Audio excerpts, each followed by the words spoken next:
Yo, what's going on, guys? It's Max, and in today's video, probably going to be a shorter one because I feel like there isn't a whole lot of discussion behind this topic. However, there have been a lot of people kind of going back and forth on the subject, at least on Twitter and a few other videos, and I felt like it'd be interesting to kind of talk about Momo's 1,000 win streak on Blight, and if that is at least some of the context behind it, because I guess I'm a little bit confused at people's discussions.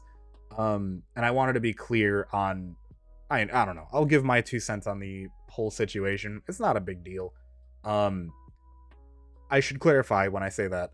Momo's an awesome player for Blight. Please check them out if you want to learn anything about it. That does not mean to go harass this individual. They've already been subject to a decent number of problems from the DBD community.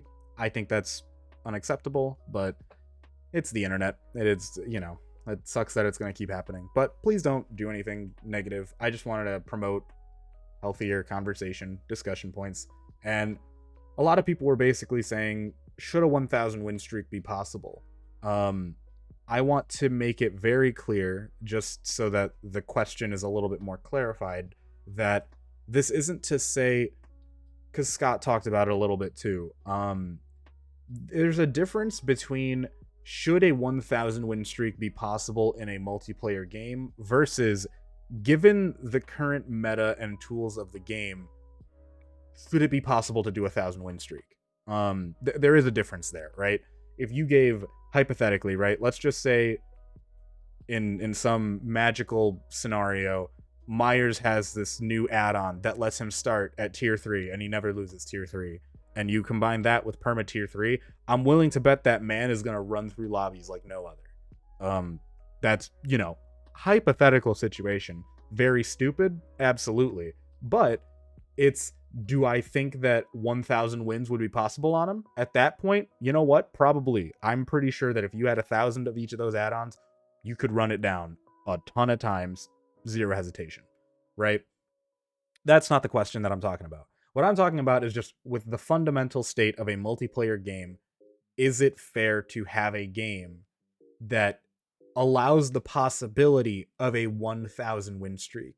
It doesn't matter in what way, shape, or form, how it's done. In my opinion, that answer is no.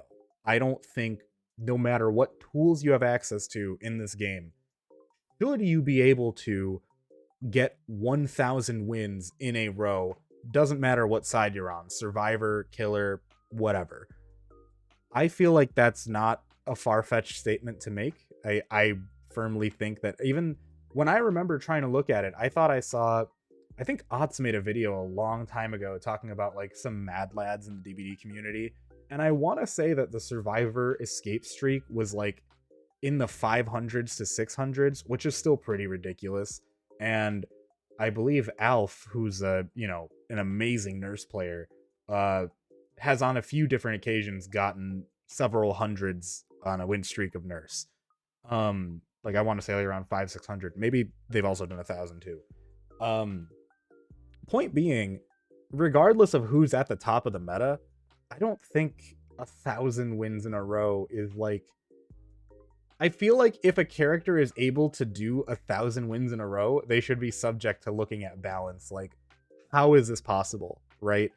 I I don't know. I was confused when people were like having more debate on this topic, just because I'm like, it's also a little bit difficult. I should clarify that it's an asymmetrical multiplayer game, so it's really hard to determine balance. And like, I know I talked about the game being balanced on Wednesday, and now I'm saying it's hard to determine it. I get it. But like, it does resort to the whole, more than likely, you're probably going to be, tunneling out some games when you go against good people, maybe some tactics that people view as like scummy, but you can get 1,000 wins in a row if you play very proficiently time and time again. And I think that at least one speaks volumes about the skill of that player, for sure, because not everyone can do that. But I don't think the game should allow that to be a possibility.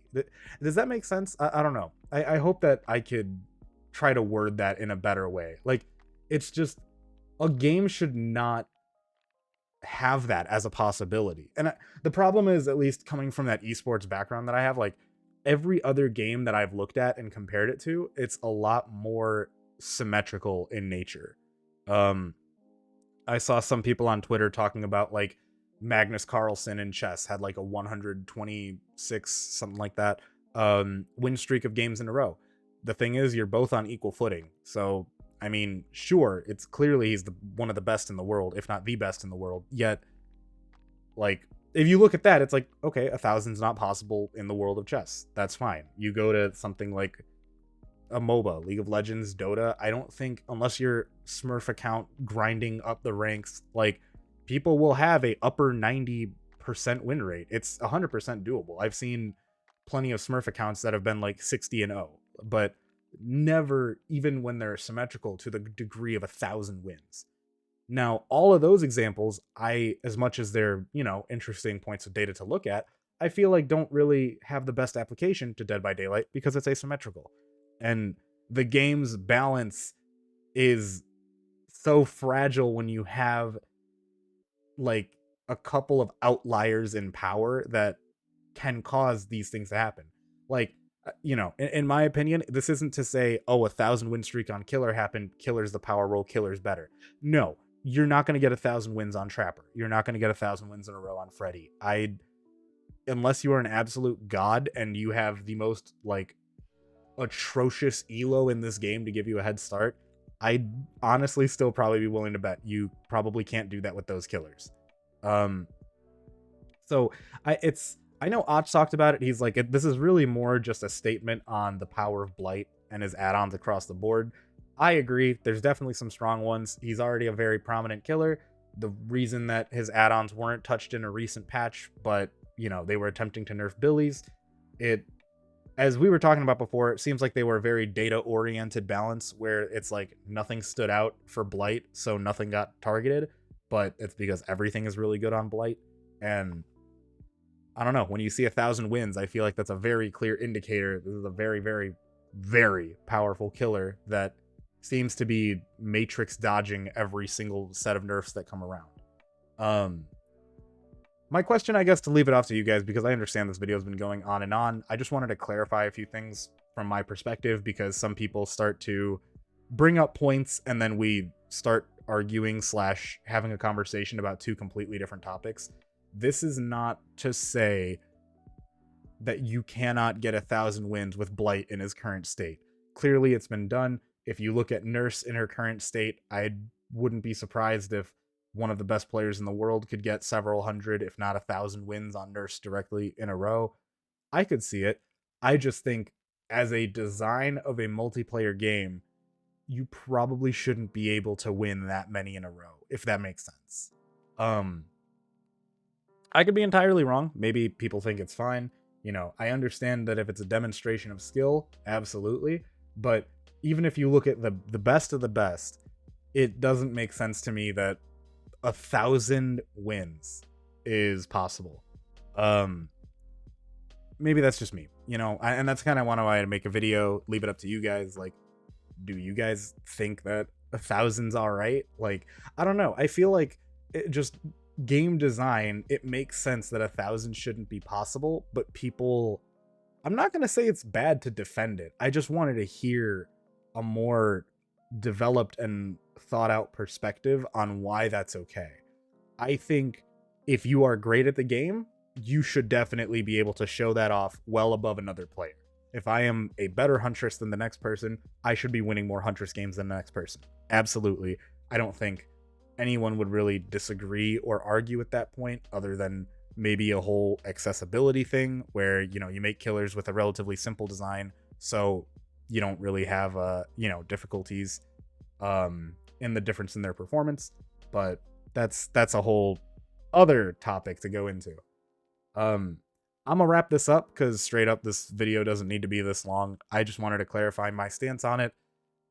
I think the tools in the game completely permit 1,000 win streaks. It's possible. We've seen it happen. I don't think there's really any argument there. Do I think that's okay or healthy for the game to allow or to permit the possibility of? Not really. I'd say no. I feel like that's not too far-fetched yet.